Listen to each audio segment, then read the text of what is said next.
اللهم صل على سيدنا محمد يا رب صل وسلم دائما ابدا على حبيبي.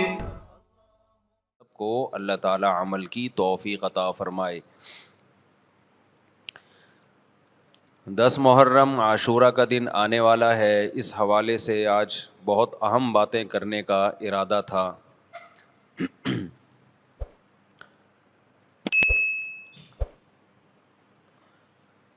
محرم میں کیا کرنا چاہیے؟ کربلا کا واقعہ اصل ہے کیا؟ کربلا کے واقعے پر تو میں ایک پورا بیان چند سال پہلے ریکارڈ کروا چکا ہوں، لیکن اس واقعے سے اہم سبق کیا ملتے ہیں؟ محرم میں ہم کون سے ایسے کام کر رہے ہیں جس سے ہم اللہ کے غضب کے مستحق ٹھہر رہے ہیں؟ یہ چند باتیں ہیں جس پر انشاءاللہ آج میں بات کروں گا. اللہ تعالی ہم سب کو عمل کی توفیق عطا فرمائے اور حق کہنے کی توفیق عطا فرمائے. دیکھو ایک بات خوب اچھی طرح سمجھ لو، اسلام 1400 سال پہلے مکمل ہو چکا ہے. کسی واقعے کی وجہ سے اسلام کو تبدیل نہیں کیا جاتا، بلکہ اسلام کی روشنی میں اس واقعے کے جو تقاضے ہیں ان پر عمل کیا جاتا ہے. ہمارے ہاں ہو یہ رہا ہے واقعات کی بنیاد پہ مسائل نکالے جا رہے ہیں. 10 محرم کا دن سیدنا حسین ابن علی رضی اللہ عنہ کی شہادت سے پہلے بھی عظیم تھا، اور سیدنا حسین ابن علی رضی اللہ عنہ کی شہادت کے بعد بھی عظیم دن ہے.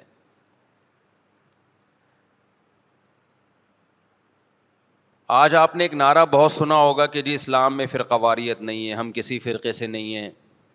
میں بار بار کہتا ہوں کہ یہ بڑا خوشنما نعرہ ہے جو سننے میں بہت اچھا لگتا ہے. کچھ باتیں سننے کی حد تک بہت اچھی ہوتی ہیں لیکن پریکٹیکل لائف میں ان کی ویلیو بالکل بھی نہیں ہوتی. جب آپ پریکٹیکل لائف میں آتے ہیں تو پھر آپ کو یہ فیصلہ کرنا پڑتا ہے کہ آپ کس فرقے سے تعلق ہے آپ کا. آپ سنی ہیں، شیعہ ہیں، معتزلہ ہیں، مرجیہ ہیں، قدریہ ہیں، ناصبیہ ہیں، کیا ہے آپ کا فرقہ؟ یہ کہہ دینا آسان ہے میرا کوئی فرقہ نہیں ہے.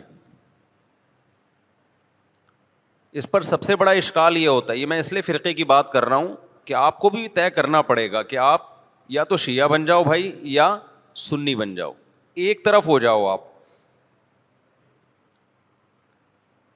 محرم میں شیعہ بنے ہوئے ہوتے ہیں، رمضان میں سنی بنے ہوئے ہوتے ہیں، ربیع الاول میں بریلوی بنے ہوئے ہوتے ہیں، تو پتہ ہی نہیں چلتا کہ ٹکتا ہی نہیں ہے کسی ایک جگہ. اور یہ جو نعرے ہیں نا کہ اسلام میں فرقے نہیں ہیں، یہ ویسے ہی قرآن و سنت کی روشنی میں غلط ہیں. اسلام میں 73 فرقے، حدیث میں آتا ہے میری امت 73 فرقوں میں ڈیوائیڈ ہوگی، جن میں ایک جنتی ہوگا اور 72 جہنمی ہوں گے. تو وہ ایک جنتی بھی تو فرقہ ہی ہوگا نا. جس نے عمل نہیں کرنا ہوتا نا وہ یہ کہہ کے جان چھڑاتا ہے کہ میرا کوئی فرقہ نہیں ہے، تاکہ وہ بے پیندے کے لوٹے کی طرح لڑکتا رہے، کبھی ادھر کبھی ادھر، کیونکہ عمل تو کرنا نہیں ہے اس نے. فرقہ واریت نا ایک بڑا ٹاپک بن چکا ہے. ہر آدمی فرقہ واریت کے نام پہ منجن بیچ رہا ہے کہ میں فرقہ واریت نہیں مانتا، میں یہ مانتا ہوں. ابے تم بس کر دو یار، بس کرو. آپ باتیں کرنے پر گورنمنٹ کی طرف سے کوئی پابندی نہیں ہے، پریکٹیکل لائف میں نہیں چلتا یہ سب کچھ. تو جو اہل سنت والجماعت سچی مچی کے تھے، اب اہل سنت والجماعت میں بھی ہر آدمی اہل سنت والجماعت بنا ہوا ہے. اہل سنت والجماعت کی جو شارٹ فارم اردو میں آئی اس کو سنی کہا گیا، سنت سے نکلا یہ لفظ. اس کو کیا کہا گیا؟ بولو نا کیا ہو گیا؟ سنی. یہ اہل سنت والجماعت کی کیا ہے؟ کیونکہ اتنا ٹائم نہیں تھا پاکستانیوں کے پاس کہ وہ اتنا لمبا نام لیتے اہل سنت والجماعت، تو انہوں نے اس کو کیا کہنا شروع کر دیا؟ وی آر سنی. تو ہم کیا ہیں بھائی؟ فرقہ ہم 73 فرقوں میں ہمارا فرقہ کون سا ہے؟ ہم سنی ہیں. جو اہل سنت والجماعت کی شارٹ فارم ہے. یہاں تک بات کھوپڑی شریف میں آ گئی. اب جو سنی ہے نا, ان کے کچھ مخصوص عقیدے ہیں. وہ عقیدے ہوں گے تو آپ سنی ہوگے, وہ عقیدے نہیں ہیں تو آپ سنی نہیں ہے. لیبل لگاتے رہو. جیسے وہ بار بار میں چٹکلا سناتا ہوں نا کہ ایک آدمی نے چاول کی بوری پر, چینی کی بوری پر چاول لکھا ہوا تھا. لوگوں نے پوچھا بھائی بھائی اندر چینی ہے باہر چاول, کہتا ہے مکھیوں کو دھوکہ دینے کے لیے, مکھیاں بہت بیٹھتی ہیں.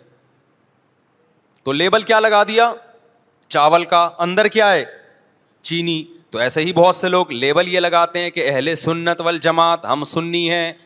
لیبل انہوں نے سنی کا لگا دیا, اس فرقے کا لگا دیا جس کو ہم نجات یافتہ سمجھتے ہیں, لیکن اندر مال جو پڑا ہوا ہے وہ سنی والا مال نہیں ہے. تو یاد رکھو, چاول کے لفظ سے کیا مکھی دھوکہ کھا سکتی ہے اور بوری پہ نہ آئے؟ تو کیا سنی کے لفظ سے فرشتے دھوکہ کھا سکتے ہیں؟ یہ معاذ اللہ, اللہ دھوکہ کھا سکتا ہے جبکہ اندر مال سنی والا نہیں ہو. یہ ہو سکتا ہے کیا؟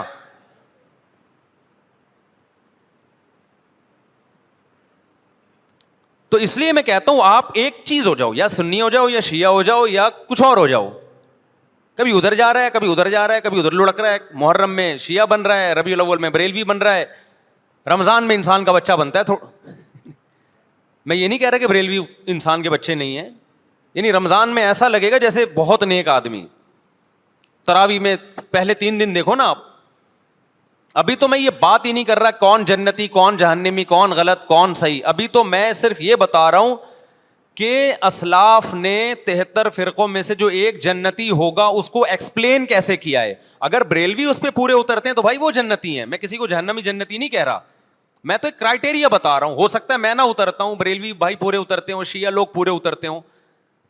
کسی ایک کو میں یقینی طور پہ نہ جنتی کہہ رہا ہوں نہ جہنمی. میں تو کہہ رہا ہوں کہ آپ فیصلہ کرو کہ آپ ادھر ہو یا ادھر ہو, درمیان میں نہ لٹکو. ایسا نہیں ہو سکتا ایک ٹانگ جہنم میں ایک ٹانگ جنت میں آپ کی, یا تو پورے ادھر جاؤ گے یا پورے ادھر جاؤ گے. کھوپڑی شریف میں بات آ رہی ہے کہ نہیں آ رہی ہے؟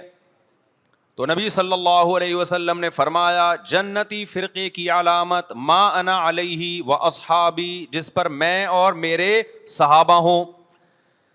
اب نبی اور نبی کے صحابہ کس طریق پر تھے, کس ٹریک پر تھے؟ اس کو امام طحاوی رحمہ اللہ تعالی, جو حنفیہ میں بہت بڑے محدث گزرے ہیں, امام ابو حنیفہ کے شاگردوں کے شاگردوں کے شاگردوں میں تھے.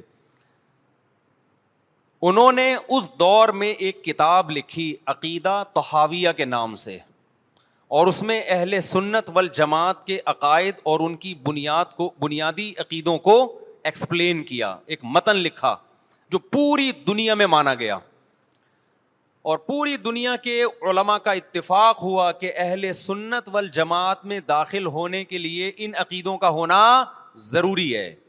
اہل حدیث نے بھی مانا اس کو. اب اہل حدیث کی یونیورسٹی میں پڑھایا جاتا ہے. حنفیوں نے بھی مانا, مالکیوں نے بھی مانا, شافعیوں نے بھی مانا, حنبلیوں نے بھی مانا. سعودی عرب کی یونیورسٹی میں بھی پڑھائی جاتی ہے. وہ لکھنے والے اگرچہ حنفی تھے لیکن وہ جو عقیدے تھے وہ سب کے ہیں. وہ اس سے اہل سنت غیر اہل سنت سے کیا ہو رہے تھے, ان میں فرق ہو رہا تھا. سمجھتے ہو کہ نہیں سمجھتے؟ اس کتاب کا نام کیا ہے؟ العقیدۃ الطحاویہ.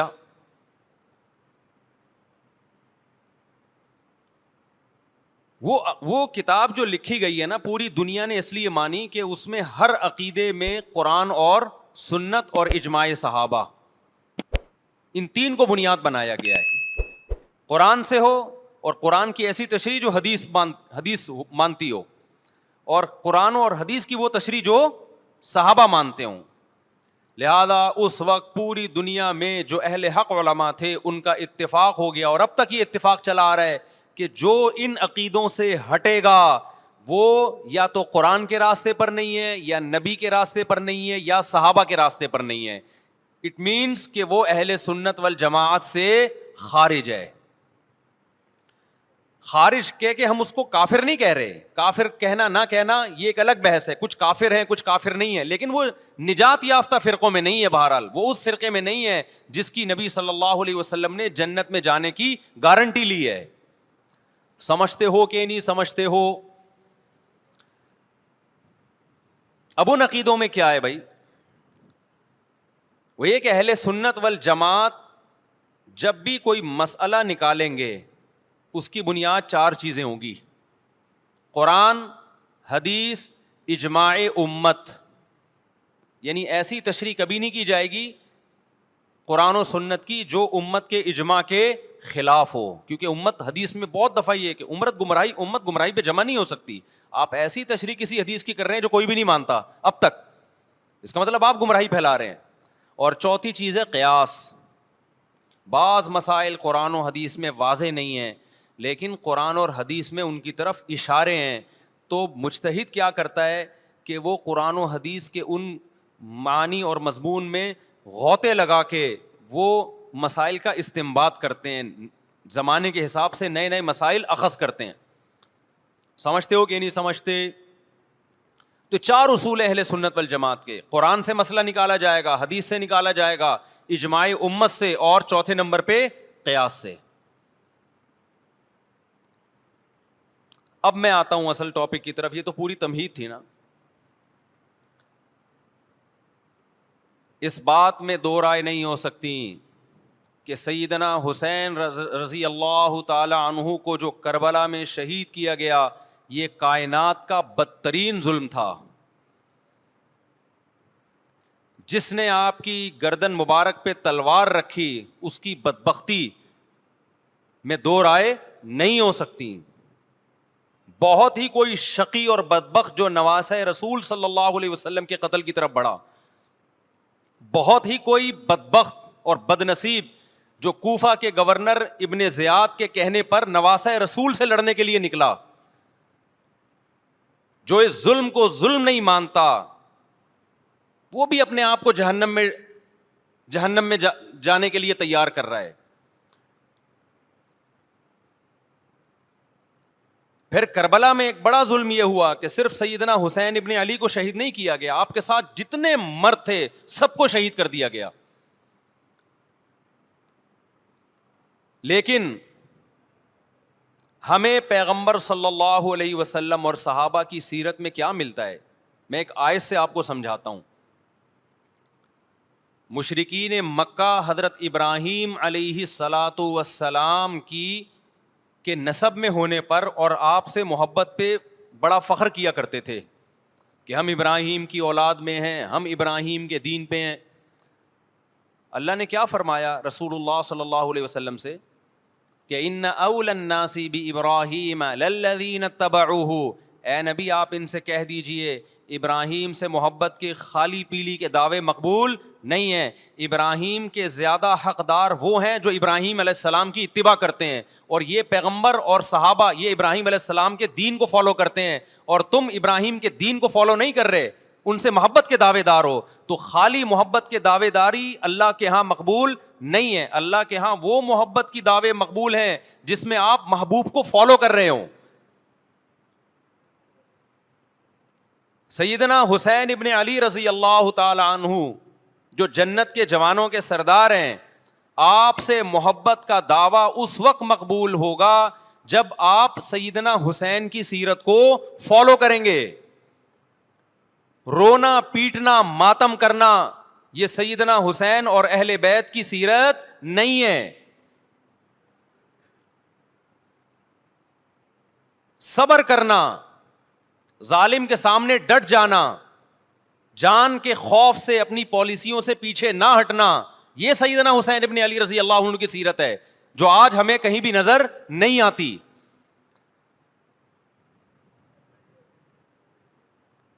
تو ہم نے بھائی دیکھنا ہے صحابہ کا طرز عمل کیا تھا. آپ بتاؤ صحابہ کو سیدنا حسین سے محبت تھی یا نہیں تھی؟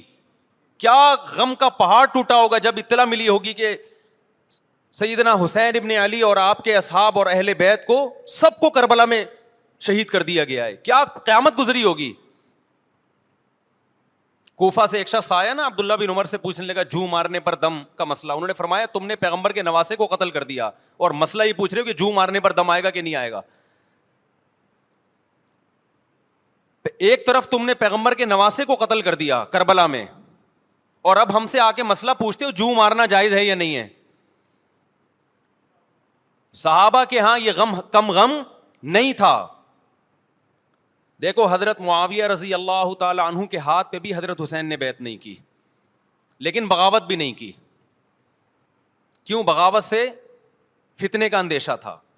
حضرت حسن جو حضرت حسین کے بڑے بھائی تھے, انہوں نے سیدنا معاویہ رضی اللہ تعالی عنہ کے ہاتھ پہ بیعت کی اور اس اختلاف کو ہمیشہ کے لیے اپنی کوشش کے مطابق ہمیشہ کے لیے ختم کر دیا.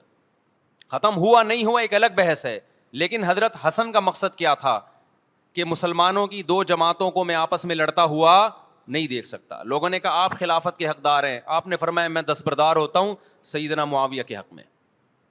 حضرت حسن بیعت ہو گئے حضرت معاویہ سے, اور یہ اختلاف کو کیا کر دیا؟ ختم.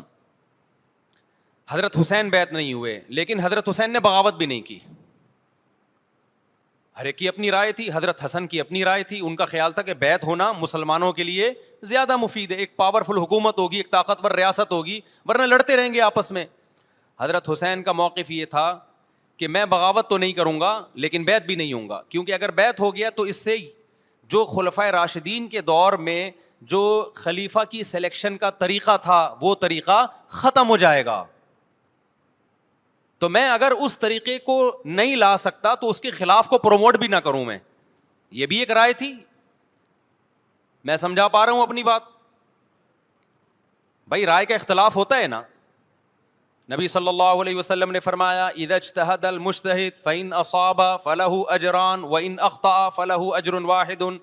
جب کوئی مجتہد اللہ کی رضا کو سامنے رکھ کے اجتہاد کرتا ہے, صحیح اور غلط کا فیصلہ کرنے بیٹھتا ہے, رائے یعنی اس کا مقصد اللہ کی رضا ہو, تو اگر وہ درست نتیجے پہ پہنچے تو 2 ثواب, غلط نتیجے پہ پہنچے تو بھی 1 نیکی اس کو ملتی ہے, اس لیے کہ اس کے بس میں جو خیر خواہی کا کے لیے جو تھا وہ اس نے کر دیا. رائے کا اختلاف ہوتا ہے. تو حضرت حسن رضی اللہ تعالیٰ عنہ بیعت ہوئے حضرت معاویہ کے ہاتھ پہ. سیدنا حسین نہ بیعت ہوئے اور نہ آپ نے بغاوت کی, خاموشی اختیار کی. حضرت معاویہ رضی اللہ تعالیٰ عنہ نے سیدنا حسین کو تلوار کی زور سے بیعت پر مجبور نہیں کیا, بلکہ نواسہ رسول کا خیال کیا اور وصیت بھی کی لوگوں کو. لیکن جب حضرت معاویہ کے بعد یزید جانشین ہوا, اس کی سب سے بڑی غلطی یہ تھی کہ اس نے نواسہ رسول صلی اللہ علیہ وسلم اور آپ کے ساتھ جو چند اہل بیت اور چند صحابہ تھے, اس وقت بھی حضرت حسین نیوٹرل تھے. نہ حضرت حسین نے بغاوت کا ارادہ کیا اور نہ بیعت کرنے کا ارادہ کیا. یزید ابن معاویہ کو چاہیے تھا کہ سیدنا حسین رضی اللہ عنہ کو اپنے حال پہ چھوڑ دیتا, اپنے والد کی طرح.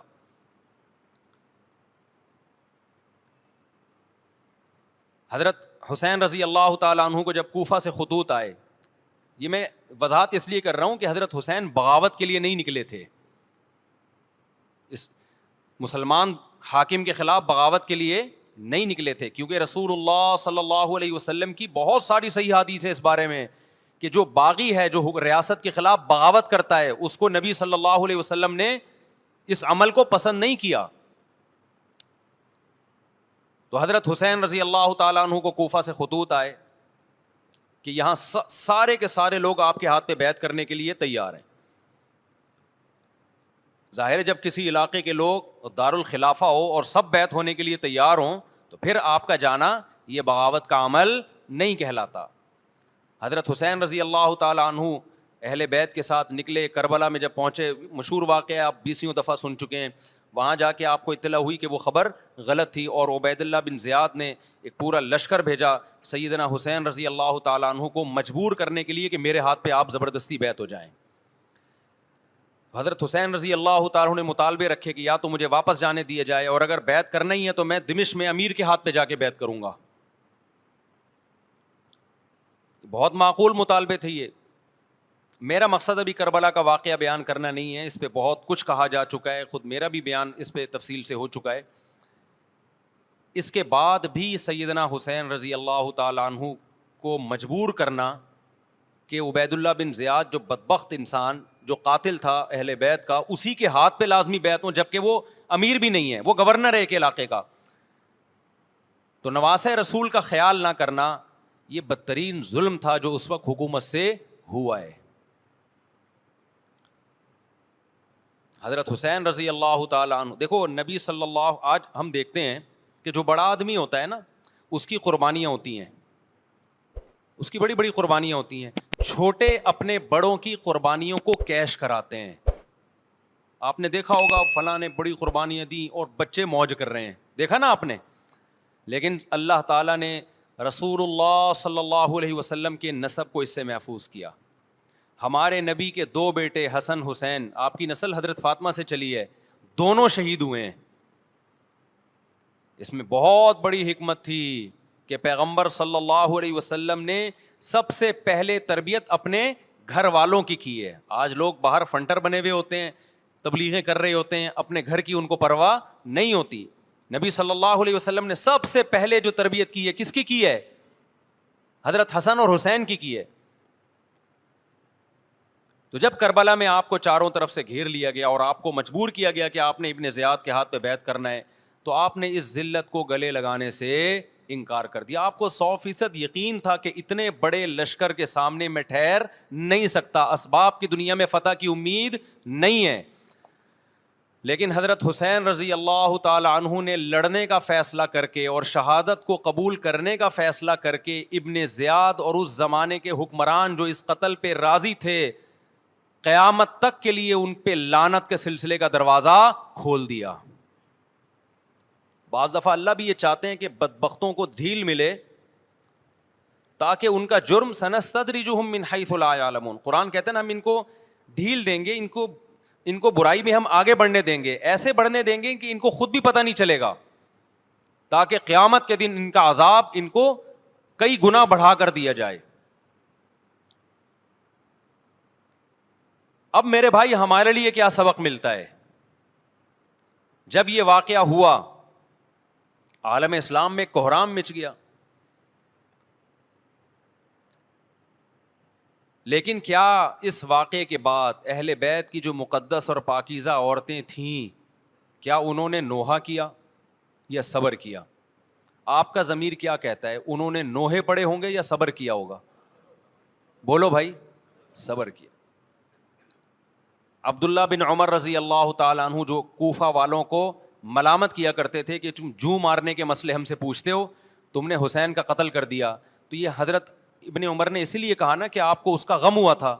تو ابن عمر کا عمل کیا تھا؟ کیا انہوں نے ماتم کیا؟ کیا انہوں نے چھروں سے اپنے آپ کو مارا؟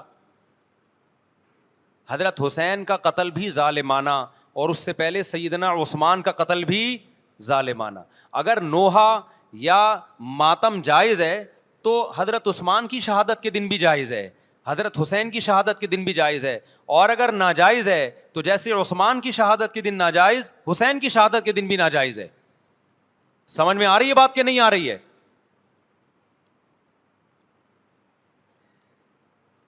قرآن کیا کہتا ہے ایسے مواقع کے بارے میں؟ تلک امۃ قد خلت لہا ما کسبت ولکم ما کسبتم. قرآن جب بھی پرانی امتوں کے واقعات بتاتا ہے, قرآن کہتا ہے یہ ایک قوم تھی جو گزر گئی, انہوں نے جو کیا اس کا بدلہ ان کو ملے گا, تم جو کرو گے اس کا بدلہ تمہیں ملے گا.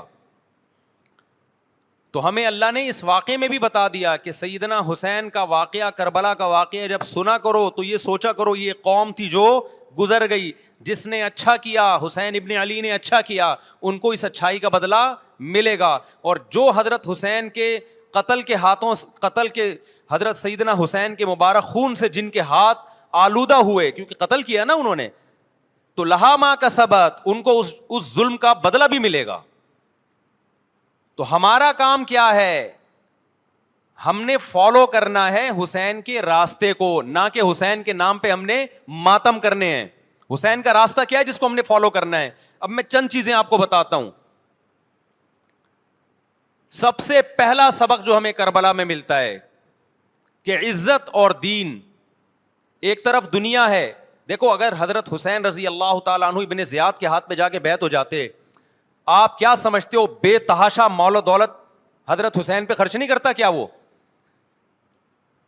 جب ایک بڑا آدمی کسی کے ہاتھ پہ بیعت ہوتا ہے تو اس کو بھی تو فائدہ ہوتا ہے نا اس سے. اور کیا حضرت حسین کو یقین نہیں تھا کہ کربلا میں شہید ہو جاؤں گا؟ فتح اور نصرت کی اسباب کی دنیا میں کوئی امید نہیں تھی، مگر آپ نے اہل بیت کو کربلا میں رسوا کرنے پر عزت کی موت کو ترجیح دی ہے۔ آج اگر آپ میں یہ ظرف ہے کہ آپ عزت کی موت کو ذلت کی زندگی پر ترجیح دیتے ہو تو پھر آپ حسینی ہو۔ نہیں آئی بات؟ میرا خیال ہے سمجھ۔ سیدنا حسین کی سخاوت کے واقعات ہیں۔ سیدنا حسین باغی نہیں تھے رضی اللہ عنہ۔ پھر جو اہل بیت کا طرز عمل کیا تھا، محرم میں کیا کیا ہو رہا ہے میں آپ کو بتاتا ہوں۔ ان میں سے کوئی بھی عمل نہ ہمیں قرآن سے ملتا ہے نہ صحابہ سے ملتا ہے ہمیں۔ تو ما انا علیہ و اصحابی جو جنتی فرقہ ہوگا اس کی جو علامتیں ہیں، تو جب آپ ان علامتوں کے خلاف چلو گے، صحابہ اور تابعین کو فالو نہیں کرو گے، تو آپ پھر اپنے آپ کو سنی کہنا چھوڑ دو۔ آپ بتاؤ مجھے اسلام میں کوئی مہینہ منحوس ہے؟ بولو نا، کوئی مہینہ منحوس ہے؟ تو آپ محرم کو منحوس کیوں کہتے ہو؟ لوگ مجھے کہتے ہیں مفتی صاحب فرقہ واریت پھیلا رہے ہیں۔ دیکھو، فرقہ واریت جب پھیلا رہا ہوں جب میں کسی فرقے کے خلاف آپ کو کر رہا ہوں۔ میرے بیان شیعہ لوگ بھی سنتے ہیں، ملتے بھی ہیں، بہت دفعہ ایئرپورٹ پہ ملاقات ہوئی، بڑی عزت سے ملے، میں شیعہ ہوں لیکن آپ سے محبت کرتا ہوں۔ یہاں مسجد میں بھی آتے ہیں، میں نے کبھی کسی پہ طنز نہیں کیا۔ اس لیے میں بار بار کہتا ہوں جو شیعہ کا مذہب ہے اس کو کرنے دو، وہ سبیلے لگاتے ہیں، آپ ان کو مت چھیڑو، جا کے تنگ نہ کرو ان کو۔ وہ ماتم کرتے ہیں، آپ ان کو مت چھیڑو۔ وہ نوحے کرتے ہیں، وہ نوحے پڑھتے ہیں، آپ ان کو مت چھیڑو۔ لیکن آپ اپنی پوزیشن واضح کرو کہ آپ شیعہ ہو یا آپ سنی ہو، آپ تو ایک طرف ہو جاؤ نا۔ محرم میں اگر آپ مرثیے لگا کے گھوم رہے ہو گاڑیوں میں، اٹ مینز آپ سنی نہیں ہو۔ آپ نبی صلی اللہ علیہ وسلم کی حدیث ہے ہمارے پاس، ہم اہل سنت والجماعت ہیں، ہم سنت کو فالو کرتے ہیں۔ تو سنت کیا کہتی ہے؟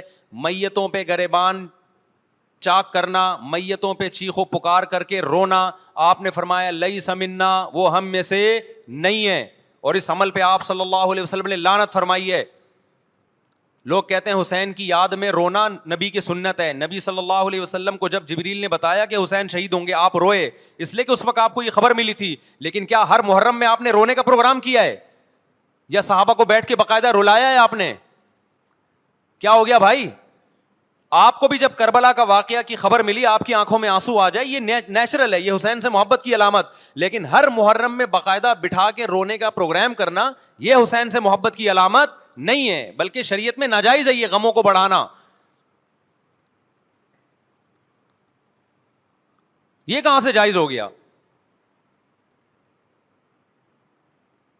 حضرت عثمان بھی تو شہید ہوئے تھے، نبی صلی اللہ علیہ وسلم کے داماد تھے، ان کی یاد میں آپ رونے کو سنت کیوں نہیں کہتے؟ ہماری نظر میں حسین کا قتل بھی بہت بڑا ظلم اور سیدنا عثمان کا قتل بھی بہت بڑا ظلم تھا۔ دونوں مظلوم تھے، دونوں مظلوم شہید تھے، ہمیں دونوں کی شہادت پہ غم ہے، لیکن اب اس غم کو مناتے نہیں ہیں۔ اسلام میں غم منانا سنت نہیں ہے۔ دیکھو جعفر طیار رضی اللہ عنہ، نبی کے چچا زاد بھائی، اہل بیت، جب آپ صلی اللہ علیہ وسلم نے ان کو لڑائی کے لیے میدان جنگ میں بھیجا، رومیوں سے لڑائی تھی، حضرت جعفر طیار کی 4 بیویاں تھیں۔ جب نبی صلی اللہ علیہ وسلم مسجد نبی میں بیٹھے، آپ کو فرشتوں نے اطلاع دی کہ جعفر طیار شہید ہو گئے۔ آپ صلی اللہ علیہ وسلم کی آنکھوں سے آنسو، یہ آنسو اس وقت نکلے جب عین شہادت کی اطلاع ملی ہے۔ اس وقت آنسوؤں کا نکلنا محبت کی علامت ہے۔ آپ نے صحابی رسول کو بھیجا کہ جاؤ آپ کی زوجات کو، بیویوں کو جا کے خبر دو کہ جعفر طیار شہید ہو گئے۔ کیا قربانی تھی صحابہ کی! آپ دیکھو، ایسے جوان تھے جعفر طیار، خوبصورت جوان۔ غزوہ بدر میں جب مشرکین مکہ نے یہ نعرہ لگایا کہ حل میں مبارز، 3 سردار آئے، انہوں نے کہا پہلے تمہارے اندر سے 3 بہادر آئیں، ہم سے لڑیں۔ دیکھو عربوں میں یہ ہوتا تھا کہ جب جنگ کے لیے 2 فوجیں آمنے سامنے کھڑی ہوتی تھیں تو پہلے دونوں طرف کے بہادر ترین لوگوں کی لڑائیاں ہوتی تھیں کہ جب تک دونوں میں سے ایک قتل نہیں ہوگا لڑائی شروع نہیں ہوگی. تو آپ کو پتا ہے کہ اس میں بہادر ترین لوگ نکلیں گے نا جو لڑنا جانتے ہوں. مشرکین مکہ کی طرف سے 3 یا 4 بڑے بڑے سردار آئے لڑائی سے پہلے, بدر میں لڑائی سے پہلے. انہوں نے نعرہ لگایا, حل میں مبارز, کوئی ہے تم میں جو پہلے ہم سے لڑے. یعنی ادھر سے ہم 3 ہیں تو ادھر سے بھی کتنے چاہیے, 3 بندے. ادھر سے انصار صحابہ آئے. مشرکین مکہ نے کہا لیسو بی اکفائنا, یہ ہمارے جوڑ کے نہیں ہیں, قریشی ہاشمی چاہیے ہمیں, ہمارے نسب کے لوگ ہونے چاہیے. تو ادھر سے نبی صلی اللہ علیہ وسلم نے حضرت علی کو بھیجا اور حضرت جعفر طیار کو بھیجا. جن صحابہ کو بھیجا ان میں حضرت جعفر طیار بھی تھے. حضرت جعفر طیار رضی اللہ تعالیٰ عنہ اور سیدنا علی مقابلے میں غالب آ گئے. خوبصورت صحابی. نجاشی کے سامنے آپ نے تقریر کی ہے, ہجرت کی ہے نا جب حبشہ کی طرف, تو نجاشی نے پوچھا جعفر طیار سے کہ تمہارے پیغمبر جو کلام لے کر آئے ہیں وہ سناؤ. حضرت جعفر طیار رضی اللہ تعالیٰ عنہ نے سورہ مریم پڑھنا شروع کر دی. کاف ہا یا عین صاد, ذکر رحمت ربک عبدہ زکریا اذ نادى ربه نداء خفيا قال رب اني وهن العظم مني واشتعل الراس شيبا ولم اكن بدعائك رب شقيا واني خفت الموالي من ورائي وكانت امراتي عاقرا فهب لي من لدنك وليا. ایسی حضرت مریم اور عیسیٰ ابن مریم کی سیرت کو سورہ مریم میں بیان کیا حضرت جعفر طیار نے کہ نجاشی روتے روتے اس کی داڑھی تر, اور جتنے پادری بیٹھے تھے سب کی داڑیاں تر ہو گئی روتے روتے. تو یہ تقریر جو نجاشی کے اسلام کا سبب بنے, بادشاہ کو مسلمان کرنے والے کون تھے؟ حضرت جعفر طیار. اور آپ کے چھوٹے چھوٹے بچے, 4 جوان بیویاں ہوں, چھوٹے چھوٹے بچے ہوں, اور ایسے میں میدان جنگ میں لڑتے ہوئے شہید ہو جائیں, تو پیغمبر اور صحابہ پہ کیا قیامت ٹوٹی ہوگی. لیکن ہمارے نبی صلی اللہ علیہ وسلم کی آنکھوں سے کیا تھے؟ صرف آنسو موتی کی طرح ٹپک رہے تھے. اور آپ صحابہ کو اطلاع دے رہے تھے کہ جعفر طیار شہید ہو گئے, اور جاؤ ان کے گھر والوں کو بتا کے آ جاؤ. کتنی بڑی قربانی ہے یا نہیں ہے؟ جب خبر دینے والا آپ کی ازواج کو بتا کے آیا کہ جعفر طیار شہید ہو گئے, تو آپ کے گھروں سے خواتین کے رونے کی آوازیں آئیں. آپ صلی اللہ علیہ وسلم نے فرمایا ان سے بولو کہ اپنی آواز کو پست کرو. پھر چیخو پکار کی آواز آئی, تو آپ نے فرمایا کہ اگر دوبارہ چیخو پکار کی آواز آئے تو ان کے منہ پہ خاک پھینک دو. وہ شہید کی بیوہ تھیں, اور شہید بھی کتنے مقدس, ان کو بھی نبی صلی اللہ علیہ وسلم نے نوحہ کرنے کی اجازت نہیں دی. اس دن جس دن غم پہنچا ہے اس دن بھی چیخو پکار کی اجازت نہیں دی ہے. تو آپ بتاؤ اگلے سال اس تاریخ کو چیخو پکار کی کیسے اجازت مل جاتی؟ نہیں آئی میرا خیال ہے بات سمجھ میں. جب غم پہنچا ہے اس وقت چیخنے چلانے کی اجازت نہیں ہے. چھوٹے چھوٹے یتیم بچے, حضرت جعفر طیار کے چھوٹے چھوٹے یتیم بچے, کتنا غم ہوتا ہے جب چھوٹے چھوٹے بچے ان کا باپ دنیا سے چلا جائے, کتنا ترس آتا ہے ان کے اوپر. تو ہمارے نبی کو بھی ان یتیم بچوں پہ بھی ترس آیا, ان بیواؤں پہ بھی ترس آیا. لیکن نہ نبی صلی اللہ علیہ وسلم چیخو پکار کر کے خود روئے, اور نہ آپ نے ان کی ازواج کو رونے کی اجازت دی ہے. سمجھ میں نہیں آ رہی میرا خیال ہے بات. میرا مقصد شیعوں پہ طنز کرنا نہیں ہے, ان کا جو مذہب ہے ان کو اس پہ چلنے دو. میرا مقصد ہے آپ اپنی پوزیشن واضح کرو کہ آپ ادھر ہو یا ادھر ہو. کسی کو تنگ مت کرو, نہ کسی پہ فتوے لگاؤ کفر اسلام کے, نہ کسی کو جہنمی قرار دو. اپنی پوزیشن آپ فیصلہ کرو کہ آپ اگر ادھر جانا ہے تو پورے ادھر چلے جاؤ. پھر یہ آدھا تیتر آدھا بٹیر والا معاملہ مت کرو. وہ ان کا مذہب ہے بھائی, ان کے علماء ان کو بتاتے ہیں کہ محرم میں کالے کپڑے پہننے ہیں, محرم میں ماتم کرنا ہے, محرم میں کو منحوس سمجھنا ہے, اس میں شادی بیاہ نہیں کرنا. ان کے علماء ان کو بتاتے ہیں, ان کو چلنے دو اس پر. دنیا میں بہت سے فرقے ہیں, بہت سے مذہب ہیں, ہم کسی کو نہ ختم کر سکتے ہیں نہ کسی کے خلاف نفرت پیدا کر سکتے ہیں. اس سے کوئی چیز حاصل نہیں ہوگی. کسی سے نفرت کرنے کی ضرورت نہیں, کسی پہ فتوے لگانے کی ضرورت نہیں, لیکن آپ کو اپنی پوزیشن واضح کرنی پڑے گی کہ میں کہاں کھڑا ہوا ہوں. اگر آپ سنی ہو تو پھر اہل سنت والجماعت صحابہ تابعین کو فالو کرتے ہیں, حدیث کو فالو کرتے ہیں, اور حدیث میں ہمیں ماتم کرنا, نوحہ کرنا, گریبان چاک کرنا اس کی پرمیشن نہیں ہے, بلکہ اس سے روکا گیا ہے, اس عمل کو حرام اور ناجائز قرار دیا گیا ہے. بات آ رہی ہے سمجھ میں؟ باقی جو شیعہ حضرات کرتے ہیں, ہمارے دوست ہیں شیعہ, میں مذاق میں نہیں کہہ رہا, ملتے ہیں ہم سے, میں کبھی ان سے مذہب کے ٹاپک پہ بات نہیں کرتا, نہ ان کو کبھی چھیڑتا ہوں کہ آپ یہ کیوں کر رہے ہو, یہ کیوں نہیں کر رہے. بھائی اس کا مذہب ہے, وہ اس کا فرقہ ہے, جو کرنے دو اس کو, ہم نہیں کرتے, کیونکہ ہم اہل سنت والجماعت میں. سمجھ میں آ رہی ہے بات کہ نہیں آ رہی؟ پھر ربیع الاول کا مہینہ آئے گا, اس میں بھی آپ اپنی پوزیشن واضح کرو کہ آپ ادھر ہو یا ادھر ہو. دو فرقے ہیں, دیوبندی بریلوی. میں نہیں کہہ رہا کہ کون جنتی کون جہنمی, لیکن بر صغیر میں جن کو دیوبندی کہا جاتا ہے وہ نظر و نیاز تیجے 40 میں کے قائل بولو نہیں ہے. یہ ان کی کتابوں میں لکھا ہوا ہے, وہ اس کے قائل نہیں ہے. اگر کوئی بزرگ ان میں قائل گزرا بھی ہے تو وہ اس کا ذاتی تفرد ہے, اس کو علماء نے فالو نہیں کیا, اس کو ان کی اجتہادی غلطی قرار دیا ہے. ربیع الاول میں جلوس نکالنا یا مزار بنانا یا مزاروں پہ جانا اس نیت سے کہ وہاں جا کے ہم کوئی قوالی پڑھیں گے یا کچھ بھی, ہمارے ہاں قبرستان جانا صرف اس لیے ہے کہ آخرت کی یاد تازہ ہو, بس اس کے علاوہ اور کوئی کانسیپٹ نہیں ہے.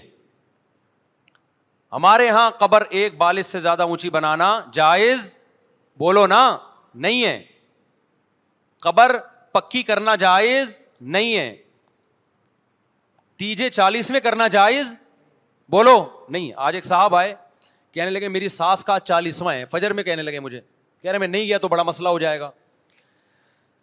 میں نے کہا بھائی ایک فیصلہ کرو, گرین چینل یا وائٹ چینل, ایک طرف ہو جاؤ بھائی, کیونکہ وائٹ چینل میں یہ جائز نہیں ہے, نہ 40واں ہے نہ تیجا ہے. اب لوگ مذاق اڑاتے ہیں, مر گیا مردود نہ فاتحہ نہ درود. بھائی کچھ بھی کہتے رہو تو پھر پورے ادھر کو ہو جاؤ, یا تو پورے وائٹ ہو جاؤ یا پورے کیا ہو جاؤ, پورے گرین ہو جاؤ. پھر تیجا بھی کرو, 40واں بھی کرو, برسی بھی کرو, اور پھر اس کے بعد جھنڈے بھی لگاؤ ہرے رنگ کے. میں نہیں کہہ رہا دیوبندی صحیح ہے یا بریلوی صحیح ہے, دیکھو میں یہ بحث نہیں کر رہا, میری بات کو غلط نہ لے کے جانا. میں کہہ رہا ہوں آپ اپنی پوزیشن واضح کرو, صحیح غلط تو اگلا مرحلہ ہے, آپ کیا ہو آپ کو تو یہی نہیں پتا چل رہا. آپ ربیع الاول میں ہرے جھنڈے لے کے گھوم رہے ہو, رمضان میں آپ وائٹ چینل بنے ہوئے ہو, محرم میں آپ بلیک چینل بنے ہوئے ہو, تو پتہ ہی نہیں چل رہا تو ہے کیا بھائی. جب 73 فرقوں میں ایک جنتی ہے تو ایک کو فالو کرو نا جس کو جنتی سمجھتے ہو. اگر آپ سمجھتے ہو کہ بلیک چینل یا شیعہ فرقہ جنتی ہے تو پورے شیعہ ہو جاؤ بھائی. اگر آپ سمجھتے ہو بریلوی فرقہ جنتی ہے تو پورے بریلوی ہو جاؤ.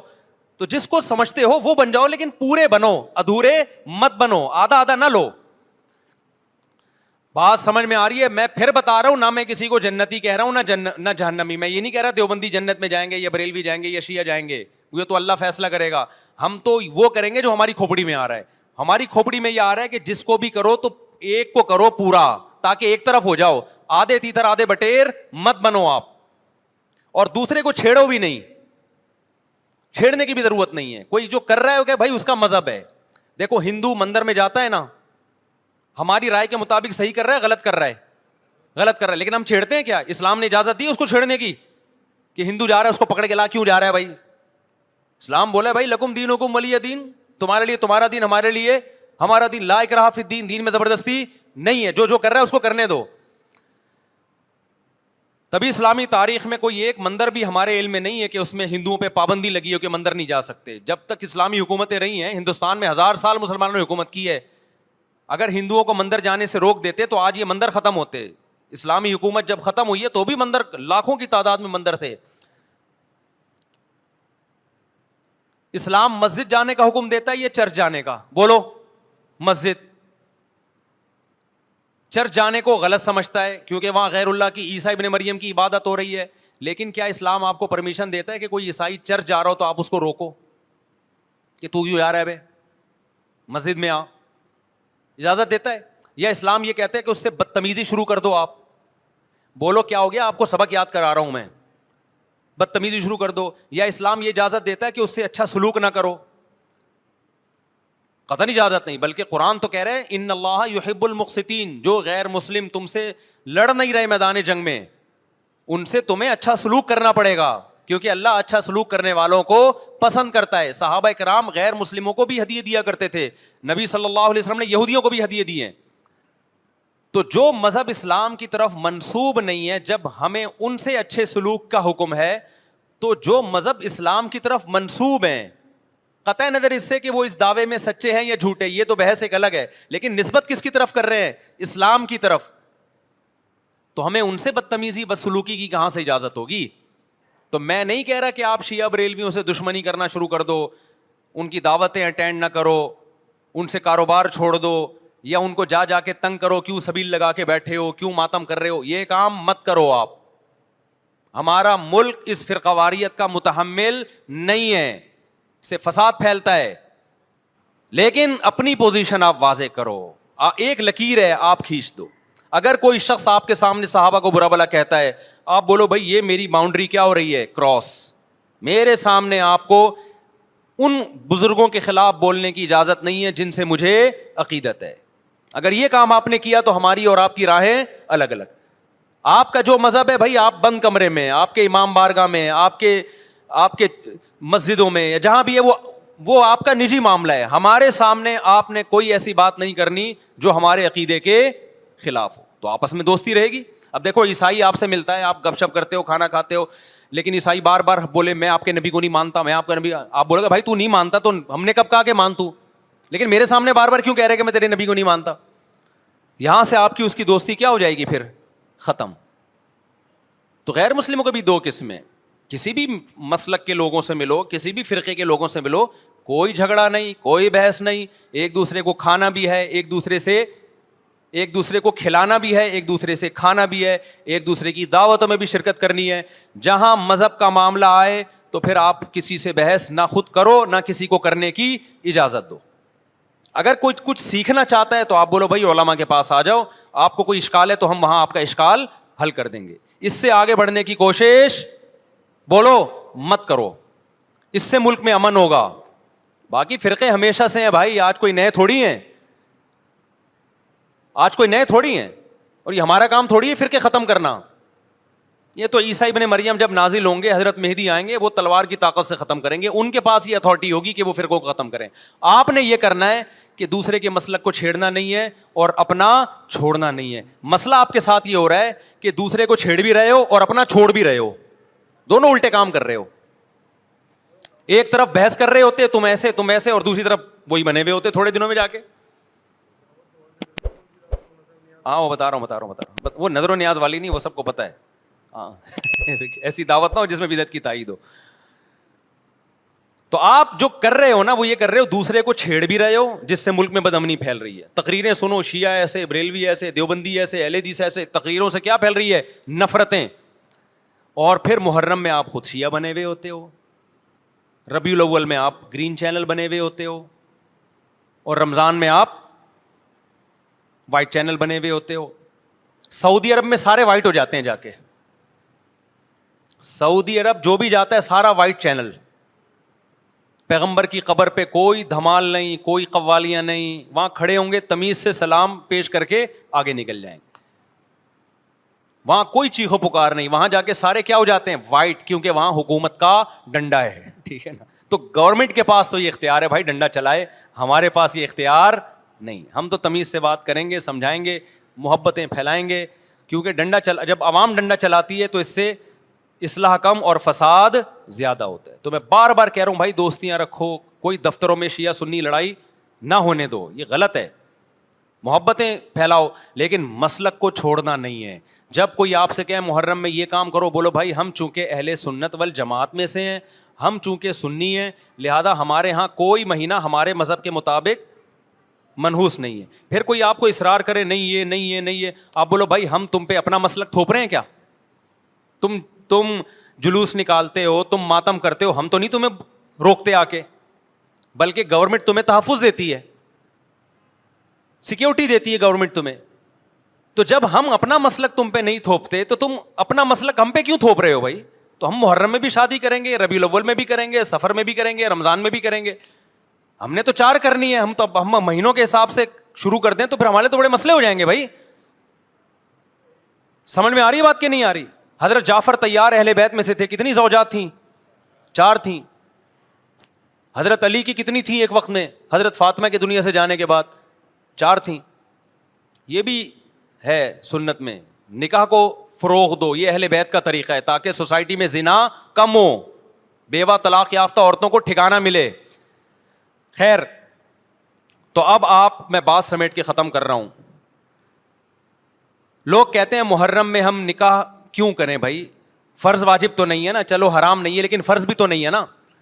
لوگ یہ بھی کہتے ہیں. دیکھو, جب قرآن نے کسی چیز کو حلال قرار دیا ہو نا, تو قرآن اس کو پسند نہیں کرتا کہ آپ عملاً اس کو حرام کر دو.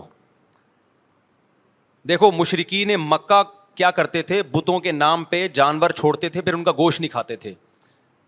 اللہ نے فرمایا کہ تم نے ایک خدا کی حلال کردہ چیز کو کیسے حرام کر دیا تم نے. نبی صلی اللہ علیہ وسلم نے قسم اٹھائی میں شہد نہیں کھاؤں گا. آپ نے فرمایا لما تحرم ما احل اللہ لک, اے نبی جو چیز اللہ نے آپ کے لیے حلال کر دی آپ کیسے اپنے اوپر حرام کر رہے ہیں. اس سے پتہ چلتا ہے کہ اگر آپ محرم میں نکاح کرنا چاہتے ہیں لیکن آپ یہ سوچ کے ڈیلے کر دیتے ہیں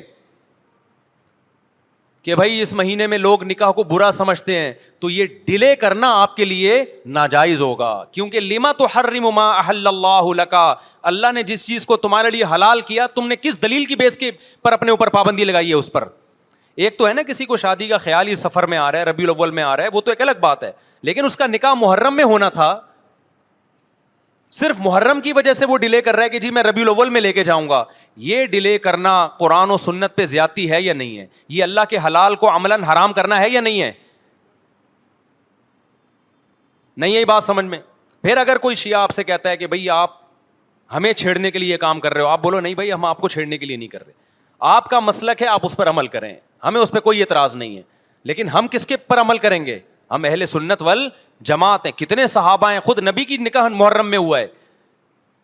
اور ویسے بھی ہمارے ہاں شہادت ایک منحوس عمل نہیں ہے, شہادت ایک مبارک عمل ہے. 10 محرم پہلے سے فضیلت والا دن تھا, محرم پہلے سے فضیلت والا مہینہ تھا. حسین ابن علی کی شہادت سے اس مہینے کے تقدس کو 4 چاند لگ گئے ہیں اور مقدس ہو گیا یہ مہینہ. یہ کیسی بات ہے جو شہادت کا دن ہو ہم اس کو منحوس قرار دے دیں؟ بھائی ہمارا یہ جگرا نہیں ہے. سمجھتے ہو کہ نہیں سمجھتے ہو؟ تو اس لیے محرم میں اگر کسی نے نکاح کرنا ہے اس کو ڈیلے مت کرو میرے بھائی. لوگ کہتے ہیں فرض تو نہیں ہے نا, آپ اگر اس کے نحوست منحوس ہونے کی وجہ سے ڈیلے کر رہے ہو تو پھر آپ پہ فرض ہوگا کرنا. کیوں؟ اس آیت کی روشنی میں لما تحرم ما احل اللہ لک, اے نبی جس چیز کو اللہ نے حلال قرار دیا آپ کس دلیل کی بیس پہ اس کو اپنے اوپر حرام کرتے ہیں؟ سمجھتے ہو کہ نہیں سمجھتے؟ تو اسی طرح یہ جو باقی کام محرم میں ہو رہے ہیں, مرثیے سن رہے ہیں لوگ, نوحے سن رہے ہیں, رکشے والوں نے بھی لگائے ہوئے ہیں, تو بھائی شیعہ حضرات کا مسئلہ کہ ان کو کرنے دو, آپ یہ عمل مت کرو. اگر آپ سنی ہو تو پھر اہل سنت والجماعت کے ہاں میتوں پہ رونے کے مرثیے یہ جائز نہیں ہے, کیونکہ اس سے غم بڑھتا ہے. ہمارے نبی نے جعفر طیار رضی اللہ عنہ کی زوجہ کو, جن کا حقیقی غم تھا اس وقت, ان کو نہیں رونے دیا. تو ہمیں کیسے آپ صلی اللہ علیہ وسلم چیخو پکار کی اجازت دیں گے؟ اسی طرح محرم میں سبیلیں لگانا, اس کی بھی کوئی دلیل نہیں ہے. سیدنا حسین ابن علی وہ تو پیاس ظلم سے شہید ہوئے. وہ ایک طرف آپ کہتے ہیں وہ پیاسے تھے, ان کو پانی نہیں ملا, دوسری طرف آپ اس دن میں لوگوں کو پانی پلا رہے ہیں, تو اس کی لاجک بھی نہیں بنتی کوئی. اسلام نے 10 محرم کو روزے کا دن قرار دیا, روزہ اور سبیل جمع نہیں ہو سکتے. سمجھتے ہو کہ نہیں سمجھتے؟ آپ کہہ سکتے ہیں کسی کو پانی پلانے پر کون پابندی لگا سکتا ہے؟ پانی پلاؤ بھائی پورے سال, اسپیسیفک ان دنوں میں کیوں پلا رہے ہیں آپ؟ تو جو شیعہ حضرات ہیں ان کا مسلک ہے, ان کو کرنے دیں. میں بار بار اس لیے کہہ رہا ہوں ایسا نہ ہو چھیڑ چھاڑ شروع کر دے جا کے. پہلے ہی ملک میں لڑائیاں بہت ہو رہی ہیں, دوبارہ ایک نئی جا کے بتا یہاں بھی سبیل لگی ہوئی ہے, جا کے ان کو چھیڑنا شروع کر دو. سبیل کیوں لگا؟ چھیڑنے کی اجازت نہیں ہے کسی کو. آپ نہ لگائیں نہ پئیں. بولے بھائی ہمارے لیے محرم ایسا ہے جیسے دوسرے مہینے ہوتے ہیں 4 مہینے محترم ہیں, محرم, رجب, ذی-قعدہ, ذی الحجہ. تو جتنا ذی-قعدہ ذی الحجہ ہے اتنا ہی محرم اور رجب ہے. تو جیسے ان مہینوں میں نارمل رہتے ہو اسی ان میں بھی ہم نے ایسے ہی رہنا ہے. سمجھتے ہو کہ نہیں سمجھتے ہو؟ اور حلیم کی دیگیں مت پکاؤ محرم کی راتوں میں. حلیم کھا سکتے ہو جب چاہو اس خاص ان دنوں میں. اور ویسے بھی جو لوگ پوری رات حلیم کے دیگڑے میں گھوٹے لگاتے ہیں صبح روزہ نہیں رکھتے ہو. کیا خیال ہے جب آپ پوری رات دیگڑے میں گھومتے رہو گے؟ دیکھا نہیں ہے پوری رات دیکھ کے اندر گھومتے رہتے ہیں جیسے موت کے کنویں میں نہیں بائک چلاتا بندہ. تو صبح روزہ رکھے گا ایسا آدمی؟ تو یہ ساری چیزیں آپ کو اس کام سے روکتی ہیں جو سنت سے ثابت. تو اللہ تعالیٰ ہمیں محرم میں وہ کچھ کرنے کی توفیق عطا فرمائے جس کی ہمیں اللہ, اس کے رسول اور صحابہ نے پرمیشن دی ہے, اور ان تمام باتوں سے اللہ ہمیں بچنے کی توفیق عطا فرمائے جس سے اللہ, اس کے رسول اور صحابہ نے ہمیں بچنے کا حکم دیا ہے. اللہ تعالیٰ سمجھنے کی عمل کی توفیق عطا فرمائے. وما علینا الا البلاغ. 2 بجے ہم اس کو ختم کر دیں گے, ٹھیک ہے؟ 2 بجے تک سیٹ اپ چلے گا. 2 بجے تک آپ لوگ اور میں بیٹھے ہوئے ہیں, جو پوچھنا ہے پوچھ لو. جس کا جواب آئے گا بتا دوں گا, نہیں آئے گا بولوں گا اس کا جواب مجھے معلوم نہیں ہے. کوئی ضروری تھوڑی ہے کہ میں ہر چیز دنیا کی پتا ہو. ایسا دنیا میں کوئی بھی نہیں جس کو سب کچھ پتا ہو. ہاں بھائی, کسی نے سوال پوچھا ہے فضولی نکاح کے بارے میں بتائیے اور اس کا طریقہ. دیکھو, ایک ہوتا ہے وکیل یہ ہوتا ہے کہ آپ نے کسی کو نمائندہ بنا دیا, خرید و فروخت کا نمائندہ یا نکاح کا نمائندہ. آپ نے کسی کو بھیجا کہ میں دولہا ہوں, میرے پاس ٹائم نہیں ہے, مجھے کہیں جانا ہے, آپ میری طرف سے قبول لو جا کے. تو یہ بندہ جا کے قبولے گا آپ کی طرف سے, تو نکاح آپ کا ہوگا, اس بندے کا نہیں ہوگا کیونکہ یہ آپ کا نمائندہ ہے. بعض دفعہ یہ ہوتا ہے کہ آپ نے کسی کو نمائندہ نہیں بنایا, وہ خود سے نمائندہ بن کے آپ کی طرف سے قبول لیا اس نے. اس کو کہتے ہیں فضولی. اس کو کیا کہتے ہیں؟ فضولی. یعنی قاضی صاحب نکاح پڑھا رہے ہیں, بھائی میں نے فلانی بنت فلانی کا نکاح غفار بھائی سے کر دیا. غفار بھائی موجود نہیں ہیں, ان کے پتہ بھی نہیں ان کو. غفار بھائی کے دوست بیٹھے ہوئے تھے, انہوں نے کہا میں نے غفار بھائی کی طرف سے قبول لیا. تو یہ نکاح لٹکا ہوا ہے, ابھی لٹکا ہوا ہے, سمجھ رہے ہو, معلق ہو گیا. غفار بھائی کو جب پتہ چلے گا کہ ستار نے تمہاری طرف سے قبول لیا ہے, تو جب ان کو پتہ چلے گا, وہ اگر اس کی پرمیشن دے دیں اسی مجلس میں, ہاں جی غفار نے جو قبولا ہے تو ٹھیک ہی قبولا ہوگا, کیونکہ غفار کی پسند اور میری پسند ایک ہی ہے. نہیں سوری, ستار نے قبولا تھا نا. غفار کو جب پتہ چلا تو غفار نے کہا کہ غفار کو لوگوں نے بتایا کہ آپ مجلس میں موجود نہیں تھے, قاضی صاحب نے کسی خاتون کا نکاح آپ سے کر دیا ہے, تو آپ کی طرف سے ستار نے قبول کر لیا ہے. تو غفار کو خیال ہوا کہ یار ستار اچھا آدمی ہے, میرے لیے اچھا ہی سوچے گا, تو ٹھیک ہے مجھے قبول ہے. تو جیسے ہی یہ غفار قبولے گا تو نکاح ہو جائے گا. تو اس کو کہتے ہیں فضولی کا نکاح. یعنی اس شخص نے نکاح کرایا جس کو آپ نے نمائندہ بنایا نہیں تھا, اس نے زیادہ فنٹر بن کے آپ کا نکاح پڑھا دیا. تو جب آپ قبولیں گے تو ہو جائے گا, نہیں قبولیں گے تو مسترد. تو یہ نکاح موقوف رہتا ہے اصیل کی اجازت پر, اصل کی اجازت پر. سمجھتے ہو؟ جو اصل بندہ ہے نا وہ اجازت دے دے گا تو ہو جائے گا, ورنہ نہیں. تو اتنا نیک کون ہوتا ہے جو کسی اور کی طرف سے قبول رہا ہو آج کل؟ مفتی صاحب, اگر کوئی اچھا رشتہ ہوگا تو آپ کی طرف سے تھوڑی قبولے گا, اپنی طرف سے قبولے گا. وہ بولے گا قبول ہے لیکن غفار نہیں, ستار کو ملے گی.